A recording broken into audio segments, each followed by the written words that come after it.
Okay, my name is Muhammad Abdullah Bari. I'm 47-year-old, and my original country where we originally come from is Pakistan. And when were you born there? I was born in the UK in Oh, you were born- 1971. Yeah, And then your parents were born in. my parents were born in they were born in India. They were born in India, yes. And then they moved to Pakistan? When they were small, they came to Pakistan, yes. Okay, and when did your family come to the UK? Well, my father came in the early 50s, and my mother followed him after about 5 years, about in the 60s, she followed him. And where did he come to? He came originally, he came to Manchester because we had some other relatives also living here. So he came to Manchester and he started staying with them. Okay, and then talk about his journey to Rusholme. So he. Yeah. Looking in the camera. So how Yeah. did he end up coming to Rusholme? Well, he ended up coming to Rusholme. He used to do marketing in market stalls. He was selling like tights and things like that. Then he came into like selling first halal meat. Started slaughtering his own lambs and chickens. We were one of the first people who introduced halal meat to Manchester. Oh, right. And where was that shop? Well, same shop. Well, my dad used to do slaughtering, then he used to do delivering to other shops. My father never opened the shop at that time, Okay. but he used to do meat wholesale. Then he made a shop in 1966. He opened the shop. Then he started selling his own halal meat and chicken. Then slowly went into grocery, and as we are now, this is how we are now. So this shop Yeah. has been here since 1966? My father opened in 1966, but he came to England in 1950s. Okay, and it was called, at that point it was called Ravi Food Same Store? name. We've carried on the same name, Ravi Food Store. Yeah. Sorry, so I talked over there. Just say the name of the shop. Ravi Food Store. Yeah. And your father's name? My father's name is Ghulam Bari. Okay, excellent. And then talk about why he left Pakistan to come to the UK. Well, for instance, he was doing business there as well in Pakistan. He had a little shop, but my family, it was a joint family, very big family over there, and he couldn't cover the expenses, and there was always like arguments and things like that at home. So he decided for a better life for them, he moved to England. Okay, and did it meet his expectations? Yeah, it did. Yeah. But his heart was always in Pakistan. He always wanted to go to Pakistan, but he never went. Oh, right, okay. And then when he first came to Rusholme, when the shop was first set up, and Yeah, I'm not sure how old you were. I wasn't born that time. Okay. Yeah, So, yeah. Talk about your earliest memories of the shop and Rusholme. Well, Rusholme was a very historical place as I remember it. Across the road from us used to be like a hat shop. They used to sell hats that I remember. And there was next to it used to be a sherbet shop and so on. And at the end used to be a cinema called Cricketer Cinema.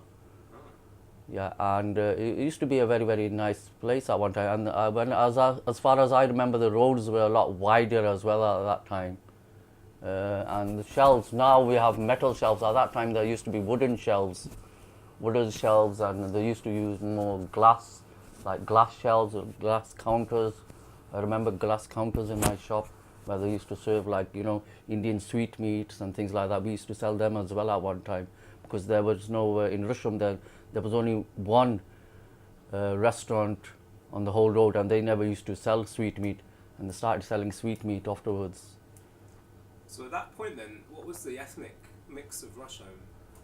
Well, we had at that time there were like obviously English people were here, but there were less Asians at that time, as far as I remember, and maybe a few Chinese. Very rare we used to see Chinese, but as the years are progressing, we're seeing more ethnic people now mixing together. Okay, and then how long have you worked in the shop all your life then? Well, about 30 years I've been working here, yes, since I left college. Okay, and then how have you seen in that 30 years, how has Rusholme changed or improved? Well, I would say it's gone more commercialized. The people that come for shopping, they don't feel very relaxed, as whereas one time they used to be more relaxed, and they used to do, talk more. But people have started rushing around too much in Rusham, and they talk less. Whereas as the old people that used to come, the old generation, they were more friendly. The new generation is not that friendly as they used to be. Why They do you keep- think that is? They're not very good talkers. They keep themselves to themselves, and that's it really. Whereas the old people they used to come and be friendlier, and even some people, they used to stroke my head and all sorts. They used to do. I used to have a lot of, well, grannies. You can say grannies, and they used to always say, "Yeah, this is for you. This is for you. This sweet's for you. This is for you," and things like that. So on. But you don't see these people anymore now. Maybe you're too old for them to be giving you sweets. Well, it's not that we don't even see them because they're passed on. Yeah. The new generation is so like they're into like internet and all this, TVs and all this, whereas they're not very good conversationists.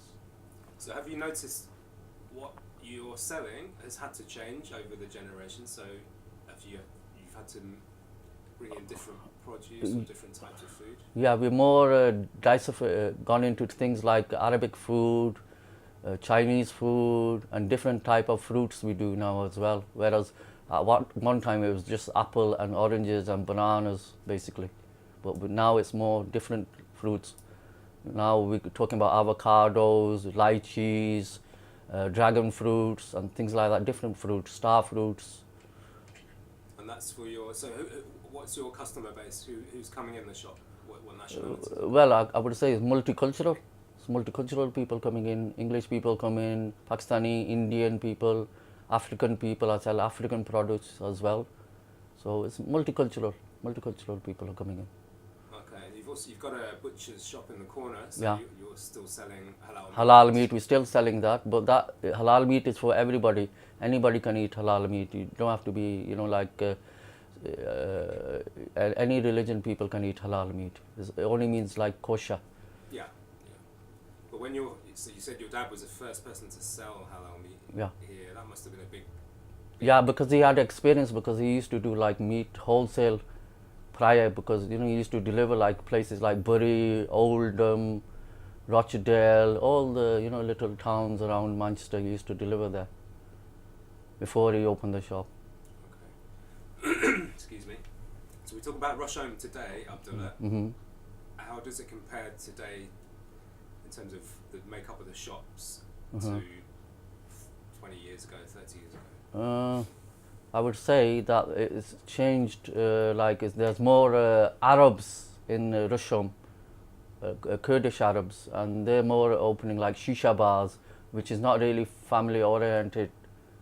Whereas before this area was more like family oriented. People used to come with their families and walk around, go to the cinema here. There used to be a cinema here, and go to the restaurants, eat your kebabs, samosas, whatever you wanted to eat, and chill out. Whereas people are not that much chilling out in this area. They're more watching their backs, because there's a lot of thieves running around here as well, and so on, things like that. So if they're not family, or they seem busy, the shisha bars, but so who's going to them? I think just students really. Just students are going there and they're just smoking tobacco. I don't know if it's tobacco, what's in the tobacco, which draws them in. It might be something else which actually draws them in. And they just go there, they keep themselves to themselves, and it's more like that. There's more of a nightlife in Rusholme now, where at one time it used to be just like a day life. It's more a nightlife. Some people, even I've seen people walking around in the middle of the early hours of the morning, as far as 5 o'clock in the morning, making noise and things like that. Okay. Mm-hmm. So let's talk about the daytime and the community aspect No problem. of it. So, so what's your involvement in the community? How do you get involved? Well, I'm a chairman of a committee called Russian Traders Association, and we try to keep the area clean, noise-free, and things like that, and so on. We handle other people's matters. We try to help the community. That's good. And how many shops and restaurants are involved in that? I think it's most of the road, about 100 shops. Yeah, we got about 100 shops in our society. How often do you meet? We meet about once a month, sometimes twice a month. Okay, be quite good for us to come along to one of those. Yeah, meetings, no I think, problem, no yeah. problem, no problem. Okay, good. So let's talk about the future of Rusholme and your shop and you and your family. So what are the plans for the shop? How do you see that? Well, as soon as my children have finished their degrees, everything, my children are going to university, Manchester University. So as soon as they finish their degrees, I might retire. I might retire actually, because I'm a bit ill as well at the moment. I've got like kidney problems and things like that. But apparently, as far as I go, so let's see what happens. Because I'm the last of the grocers in Rusholme, I think. So can we talk about your children, what they're studying? Yeah, no problem. Yeah, my son is studying accountancy and finance at Manchester University, and one of my sons is going to KD Grammar School. He's only 12. He's got a long time to go yet, though. So you don't want them to be shopkeepers? No, they've got no interest in shopkeeping or business. Okay. And then if we talk about Rusholme and itself and the street, how do you see it evolving in the next 3, 4, 5 years? There's going to be a big change, but I don't know what's going to happen, because one side of Winslow Road, they've actually closed it, like, from Heather Sage Road. It's like become just one way. They have to, people that go travelling towards town, they just have to turn a right, which has made quite a lot of difference, I think. They're trying to make more footfall here, but we haven't got enough parking. We need more parking in this area for the customers to come in. And is that something? I guess the traders talk about that. Is that an argument you? Yeah, we taken to the council. Yeah, because then they say we haven't got enough space for car parks. That's why the customers are tensed too much when they come to this area. They're always watching their cars and so on. We're going to get a ticket. This is going to happen. That's going to happen. Whereas they're not focusing on shopping and things like that. They're just like running through the area and without spending enough time, I think, in the area. Okay, that's interesting. So how do you see, if you were to look into the future and in 20 years' time, what do you think the street would look like? The street, I think, it's not going to develop any further. I think it might become like what it was before, like in the early 50s. It might become like that. It might be more footfall, less cars in the area. Probably we'll see more buses, because this is the main route for buses. But less cars, less footfall, which means less business. Business won't be that much here in Rusholme. The only people that will survive is probably the kebab houses or the restaurants, if people can get parking. Okay. Right. I've got no more. Yeah. Is there anything you want to ask us? No. I'm quite happy. Yeah, quite happy with your question. That's really interesting, actually. Thank you. You're welcome.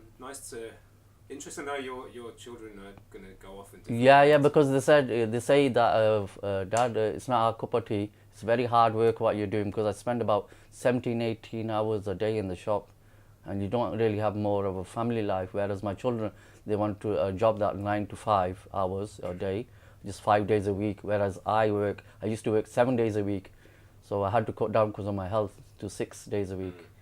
But it's very hard work. We get up about 4 or 5 o'clock in the morning. First thing I do, I go to Smithfield Market, do the shopping, everything. Then I come and set up everything. Then I serve at the same time. I do shelving at the same time, and so on. It's not that easy. No wonder they don't want to do it. They don't want to do it. No. Right, Abdullah, thanks. That's brilliant. You're welcome. Thank you very much. You're welcome.